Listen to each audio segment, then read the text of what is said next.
I usually don't film these at 9 o'clock at night, but it's happening. It was disappointing, but I'm just saying I'm not gonna say it's good just for the sake of Haley being a big booktuber. He wants love, and it's so cute, and I love him. As Hannah Montana said, nobody's perfect, okay? Today I'm going to be going over all of the books I read in March. I feel like I did pretty good. Like I said, I only missed one book on my March TBR, and that was Hideaway Heart by Melanie Harlow. Don't have a good reason, just literally like I didn't want to read it. That's the reason. I read 9 books, well technically 8 books and 1 novella in the month of March. So I think I did pretty good, if I do say so myself. And I'm going to quickly go over these. There's a lot, and a lot of them, well, I think like 4 of them? 3 of them were in reading vlogs, so I'll try to like keep those kind of short. You know, I always say that I'm gonna like do a page count. How many pages did I read? And then, you know, what was my average rating? I don't have any of that. I have none of that. But I will say I didn't have a 5-star. So, but I did have some 4.5s. So that's good. Or no, wait. No, I was just kidding. I did have a 5-star. I actually lied to you. So here are all the books. Oh, don't drop them. I'm not going to go in any particular order whatsoever. And we're going to keep it short and brief and fun. And obviously, spoiler free. So, first book. You guys are going to be shook. Verity by Colleen Hoover. I rated this a 2. So I thought it was going to be way better than it actually was. And I read it because, 1, it's becoming a movie in October, and I was like, cool, so I'm gonna read it. Secondly, because this book was all over Book Talk like years ago, kind of like before I was even like on BookTube. This was like one of the first books that I bought though. And I bought this like literally when I didn't even have a BookTube channel because I was so intrigued. Took me forever to read it.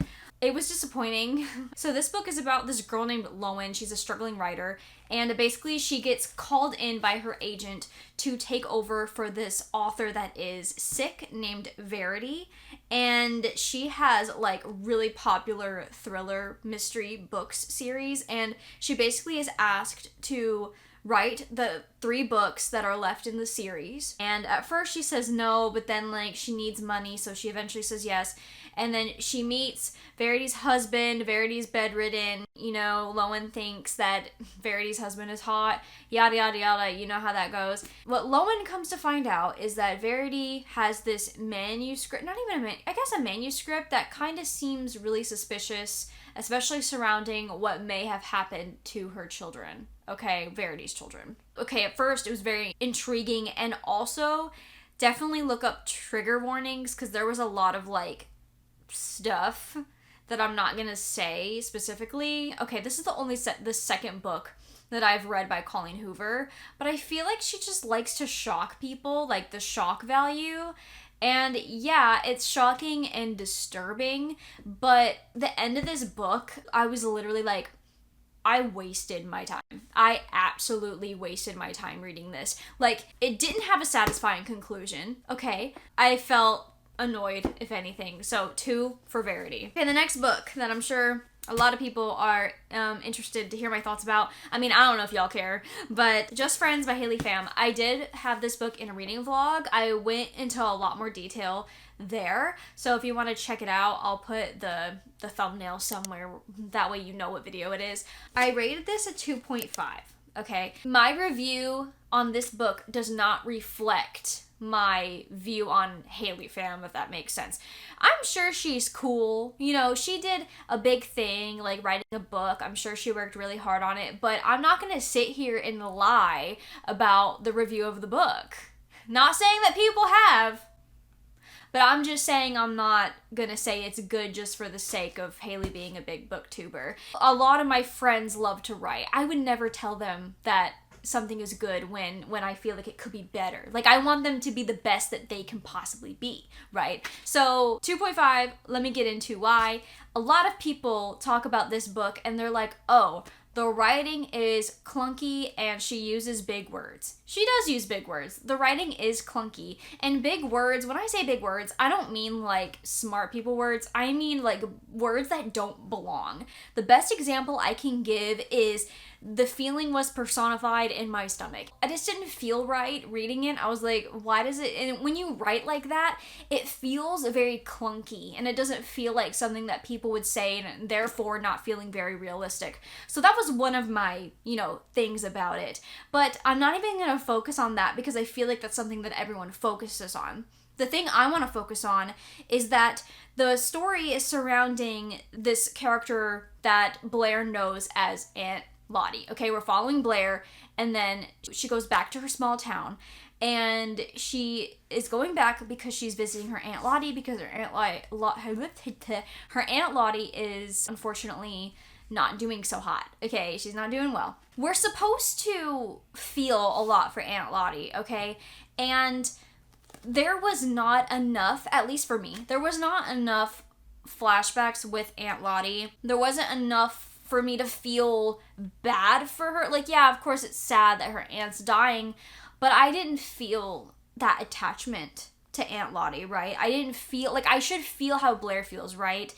And I feel like there should have been a lot more inserted with Aunt Lottie. Like, why was Aunt Lottie so special to Blair? And also, I kind of felt like the character, Declan, I think he should have had a little more depth. It kind of just felt like he would take whatever Blair gave him, and I didn't really like that. Like, I wish that he kind of stood up for himself. And also, his character kind of did this random switch in the middle. So Blair gets a job at the coffee shop, right? Well, she's going in for like an interview to try to get a job at the coffee shop, and then turns out Declan is like the manager, and they haven't spoken in years and years and years, and they were best friends and they were first love. So it's very awkward, right? So Declan is kind of putting on this front where he's like kind of grumpy, like not saying much, and then suddenly she gets hired there, and he like pulls this one is it 180 or 360? I don't know, 180 flip, and then he's like happy and fine, and they're talking, and I'm like, but where did that switch come from?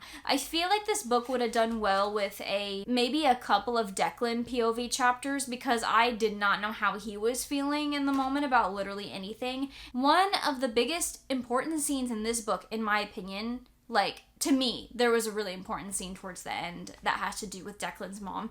It wasn't even, like, shown. It was just told to us. Why were we not given that chapter? Declan was just like, oh, this is what happened, and then Blair's like, oh, well, this is what happened on my end. But, like, why wasn't there a past chapter of that specific moment? Why are we being told that and not shown it? But overall, I mean, for her first book, it wasn't bad. The writing definitely got better as you kept reading on. It didn't feel as clunky, but definitely in the beginning, it felt a certain way. There were some things I liked about it, but for the most part, to me, this was just average. So this is a 2.5, but I am interested to see if Haley comes up with any other, books in the future. I'd be interested to read that and see how she improves, but this is a 2.5 for me. Okay, next is Two Twisted Crowns by Rachel Gillig. I don't know what it is about this book in particular. I can't tell you anything that happened into it. One, it would be a spoiler, but two, I don't remember. Okay, you go from 2 POVs to like 3 in this one, or 4? No, 3. 3 POVs in this book, and that kind of felt overwhelming to me right off the bat. I don't want to spoil anything, but there was another romance in this book, and I really enjoyed that romance, and it was probably my favorite part of this book. I didn't really care what was going on with the main characters, funny enough. It was kind of like confusing, but also like a little bit boring, but then we'd get to the other people's like chapters, and I would be more excited and more interested in those. But I don't know, when it comes to like Elsbeth and Raven, I really didn't care, but I loved like Ione and Elm, but I gave this a 3. I don't know what it was about this one. It just got a little more complicated to understand, but I definitely think I enjoyed the first one more.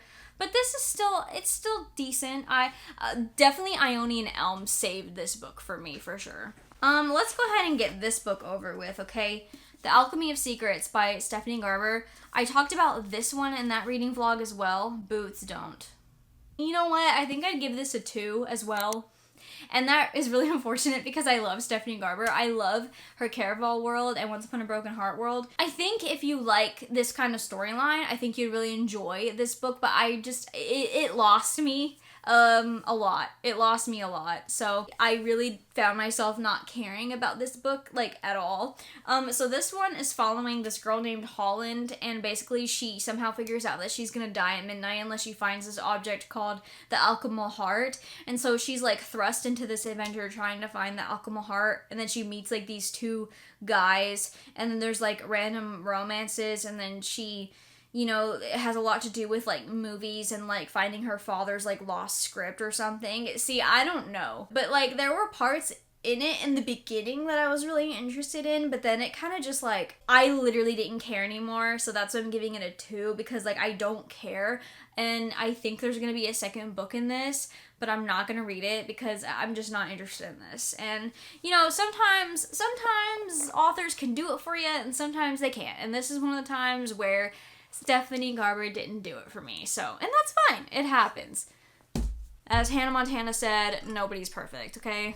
This is the last book that I read in the reading vlog. I think the other ones I have I'm not really reading in reading vlogs. Okay, so Empire of Flame and Thorns by Marion Blackwood. This is the first book in a 5-book series.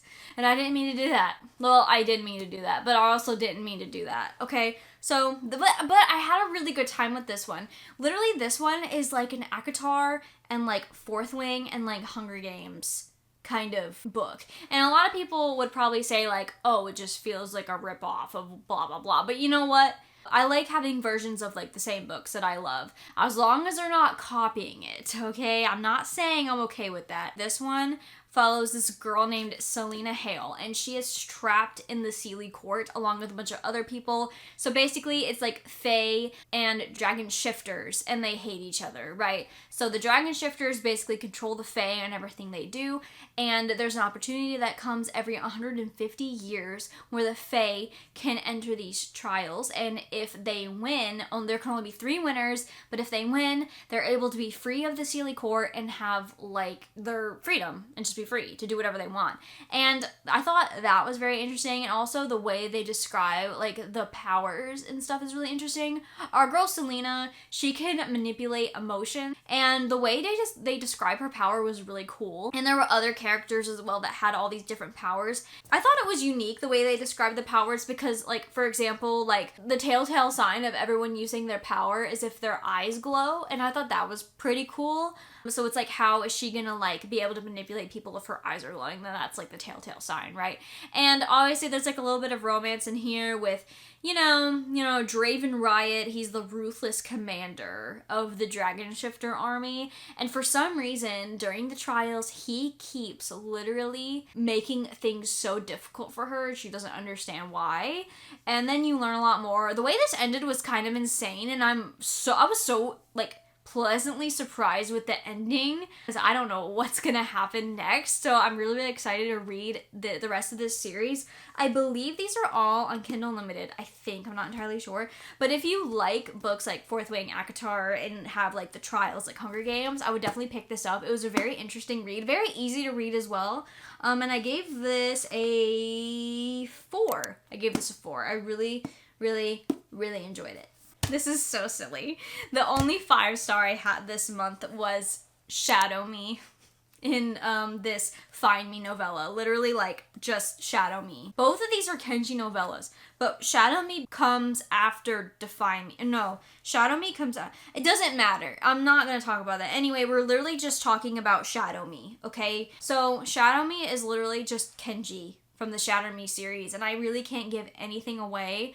I am posting on April 24th, if you know, you know, on April 24th, I am posting a Shatter Me full spoiler reading vlog. So I will talk about Kenji a lot more, but Kenji is literally my favorite character. He is so funny, and just reading his story and, like, how he wants love, and it's so cute, and I love him. Anyway, 5 stars for Kenji. I love him. Okay. I'm gonna go ahead, though, and get into the other Shatter Me books I read this month, because obviously I can't give much away without spoiling them. The other 2 books that I read in the Shatter Me series this month was Restore Me. I gave this a 4.25, and then Defy Me, which I gave a 4, okay? So in this one, The reason why it didn't get a 5, because don't get me wrong, I love this series. I'm eating this series up. It is so good. You will see my reactions in the Shatter Me full spoiler series reading vlog. The only reason this didn't get a 5 was because we get a lot of things thrown at us that we learn about Juliet's past, and it almost felt a little overwhelming, so that's why it was a 4.25. But also, I can kind of respect it because it kind of, like, made you have to sit and, like, think and figure things out on your own, if that makes sense. So that was the only reason. I also just didn't feel like a 5, but that was the main reason why this one wasn't a 5 for me. But don't get me wrong, I'm eating up this series. And then Defy Me was really good as well. I rated this a 4, and this one wasn't my like absolute favorite, but we are being in the past like a lot, at least like more than half of this book, and it was still really good. I don't know, I might just give this a 4.25 or 4.5, because now when I think about it, it's like, I don't know, maybe it's a 4.25, because the only thing that, like, was kind of annoying was, like, being thrown into the past and the present and the past and the present, and I would kind of get confused on where we were at timeline-wise, but learning about, like, a specific character in this and, like, seeing them for the first time was so heartbreaking. Like, I could not believe, like, I still can't believe what is happening. And as of right now, I only have one more book. I only have one more book left. I don't know who I'm gonna be after Shatter Me is over. That's Shatter Me. Literally 3 Shatter Me books in 1 month. Who am I? Okay. Anyways, I feel like I'm going over these really fast. Is it overwhelming? I'm sorry. The last book I read in March was Unsteady by Peyton Corrine. I remember buying this book a while back and I thought it was YA. It is absolutely not YA. It's absolutely not YA. Okay, I gave this a 4.25. Low key, I did think it was a 5 at first. I love the way it was introduced. This is everything that Icebreaker wanted to be. Okay, I saw someone say that on Goodreads or something, and I fully agree. This one was a lot more emotional, like following Sadie and Reese just being like this almost golden boy, but hurt and traumatized. Like, I love that. I love me a sad boy, you know what I mean? This book follows them, and basically Reese had like this really bad like incident while he was playing hockey one day, and he got really hurt and injured, and so every time he like tries to skate, he gets like panic attacks and all that stuff. And then Sadie, you know, she's going through a lot with like her brothers and like her dad and things like that. Very emotional read, very like sad, right? And so Sadie sees him, like at first she's like pissed off because she's like, what is this dude doing like on the ice, because she's a figure skater, and she always gets to the rink really early at like 6 a.m. to get some practice in before school because it's the only way she can. And so she sees this dude like on her ice rink or whatever having like a panic attack, and she's like, what's going on? Ever since Sadie like helped Reese through his panic attack and stuff, he has not been able to stop thinking about her. But it's almost to the point where it's insta-love, so that's kind of why it wasn't a 5 anymore, because the insta-love thing would kind of throw me off. But this was still such a good book. Like, I felt like I was like entertained the whole time, and it just felt very emotional and super low-key. This is gonna sound so weird, okay? This is gonna sound really weird. Their family dynamic in some ways reminded me of like Johnny and Shannon's real like family dynamic from the Binding 13 series. That's gonna sound really weird, but I feel like if you read like at least more than half, you'll understand why I'm saying that.